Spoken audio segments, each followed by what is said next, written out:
Vamos lá falar agora, explicar para você por que o presidente Jair Bolsonaro não vai.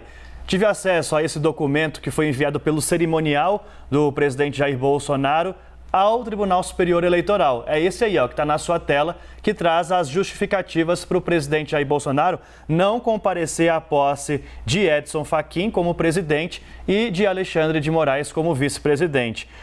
Qual é a justificativa? Diz o seguinte, olha, que considerando compromissos pré-estabelecidos em sua extensa agenda, o senhor presidente Jair Bolsonaro não poderá participar do referido evento, ou seja, da posse.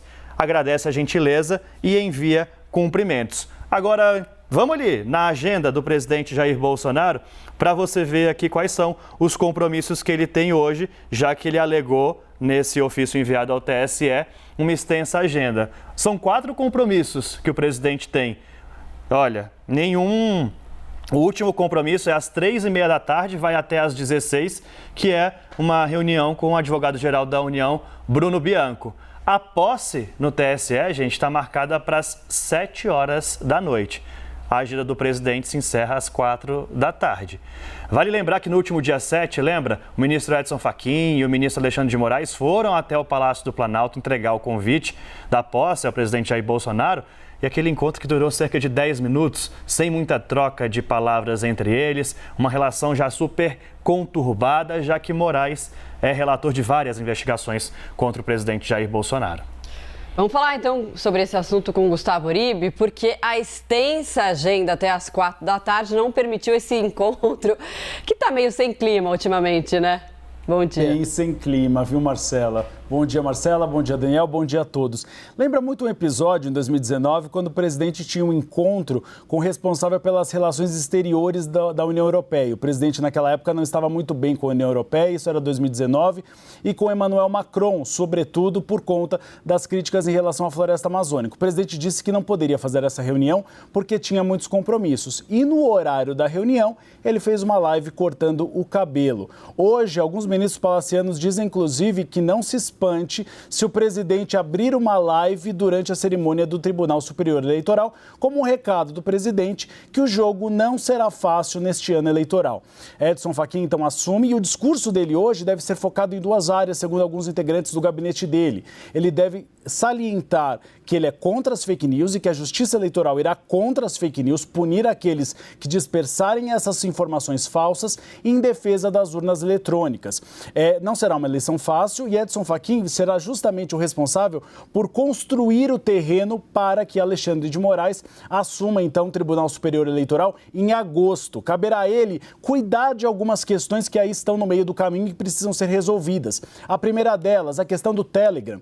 Vários aplicativos de redes sociais e também de disparos de mensagens fecharam um acordo com o Tribunal Superior Eleitoral para que não seja possível divulgar fake news ou que tenha um disclaimer, ou seja, um botãozinho para denúncias. O Telegram não tem correspondente no Brasil, não tem um representante e acabou não assinando este contrato. Então, Edson Fachin será responsável por fazer essa mediação. Um outro ponto, o teste de integridade das urnas eletrônicas. É um processo de semanas, meses, para que você ateste a fidelidade, a segurança das urnas eletrônicas. Então, ele ficará a cargo também de partes deste procedimento para que você dê credibilidade, então, a este modelo brasileiro de votação.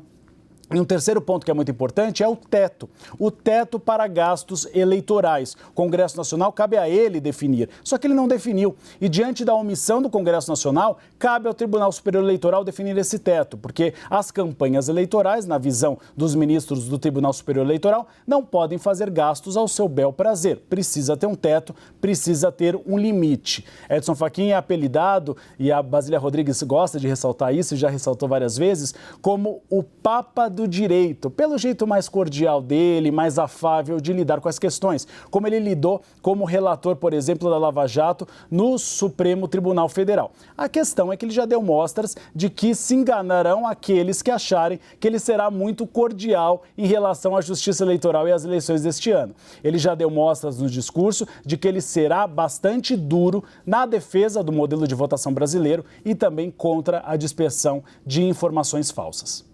E o Uribe me chamou bastante atenção, dá até para trazer a Basília aqui, a gente consegue deixar os dois na tela, porque o ministro Edson Fachin, é difícil dele falar fora dos autos, né? Dificilmente a gente vê uma entrevista com o ministro Edson Fachin, ele se resume principalmente ao processo, a escrever nos autos e manifestar ali o que ele acha. Agora, ele deu uma entrevista para o jornal O Globo, em que ele falou ali abertamente, com todas as letras, que ele avalia sim que o presidente Jair Bolsonaro vazou documentos e informações sigilosas daquela investigação de um ataque hacker ao TSE em 2018. Ou seja, Fachin, como bem pontuou o Uribe, não está para brincadeira quando o assunto é notícia verdadeira, ataque à urna eletrônica. Basília, também quero te ouvir sobre isso, o que esperar de Fachin, que não vai ficar nas eleições, mas antes vai preparar o terreno para Alexandre de Moraes. É isso, um ministro reservado, mas rigoroso. É esta marca que o ministro Edson Fachin sempre registrou, né, na sua passagem até aqui no Supremo Tribunal Federal. Ele que é ministro desde 2015, foi também, ainda, né, o relator da Lava Jato ali no STF, substituiu naquele momento super tenso a relatoria do ministro Teori Zavascki, que acabou morrendo em um acidente aéreo.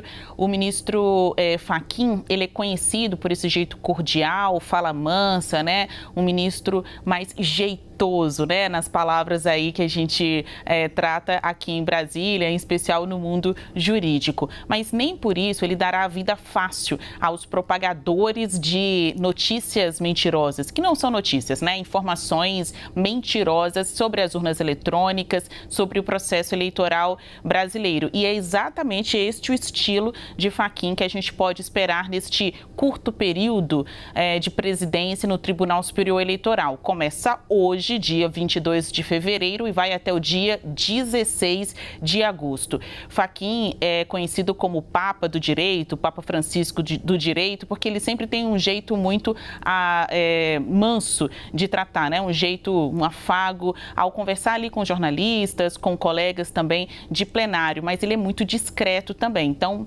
veja, apesar de ser um dos alvos preferenciais do presidente Jair Bolsonaro, né, exemplo de seus colegas Barroso e Alexandre de Moraes, o ministro fez questão de cumprir aquela liturgia do cargo e esteve no Palácio do Planalto, não faz muitas semanas, entregando o convite para sua posse.